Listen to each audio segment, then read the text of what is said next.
Polda Bali menggelar simakrama dengan jajaran pengurus DPW Partai Solidaritas Indonesia atau PSI Provinsi Bali. Kegiatan tersebut merupakan bagian dari upaya membentuk sinergi demi terciptanya situasi Kamtibmas yang kondusif menjelang Pileg dan Pilpres 2019.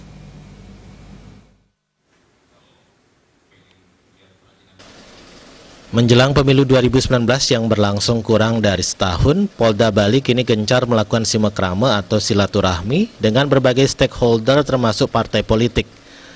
Dalam kesempatan tersebut, Partai Solidaritas Indonesia (PSI) Provinsi Bali diundang menghadiri pertemuan oleh jajaran Intelkam Polda Bali.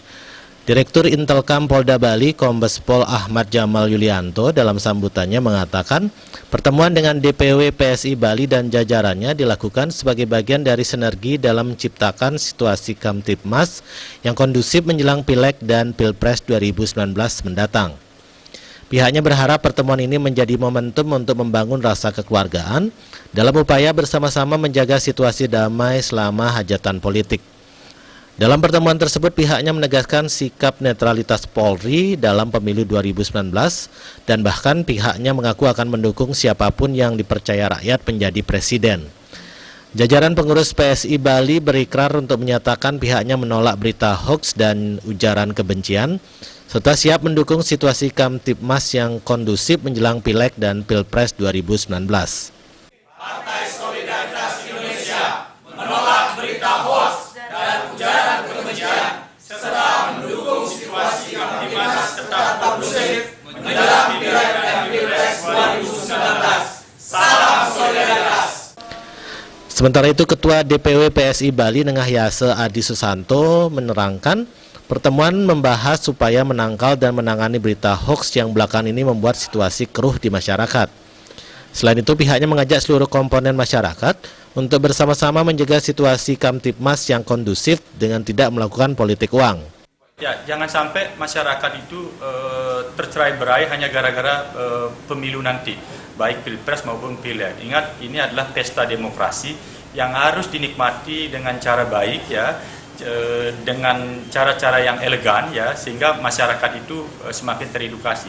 Harapan kami juga, khususnya para calon-calon yang bertarung nanti di Pileg nanti, jangan memprovokasi massa juga, ya, jangan menggunakan cara-cara yang kotor, misalnya melakukan money politik, bagi-bagi uang, bagi-bagi sembako yang tujuannya untuk mencari suara, karena bagaimanapun sesuai dengan undang-undang pemilu ini, baik yang menerima maupun yang memberi itu bisa dipidana. Jadi tegas sudah diatur di undang-undang pemilu ini bahwasanya yang memberi money politik atau melakukan money politik dan yang menerima uang itu bisa dipidana. Karena itu harapan kami masyarakat harus cerdas sekarang memilih pemimpin atau memilih calon anggota legislatif bukan karena uang seberapa besar sumbangan yang diterima. Karena kalau misalnya dia membawa dana hibah atau dana bansos, itu adalah memang hak masyarakat yang sudah diatur di APBD, yang ketentuan pengeluarannya sudah diatur di peraturan Menteri Dalam Negeri, sehingga tidak perlu merasa berutang budi, ya.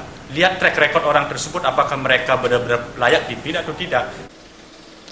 Simakrama ini diharapkan dapat membuka pemikiran parpol menjaga kondusivitas jelang Pileg dan Pilpres 2019, sangatlah penting dalam upaya menjaga keutuhan NKRI. Darte, Bali TV.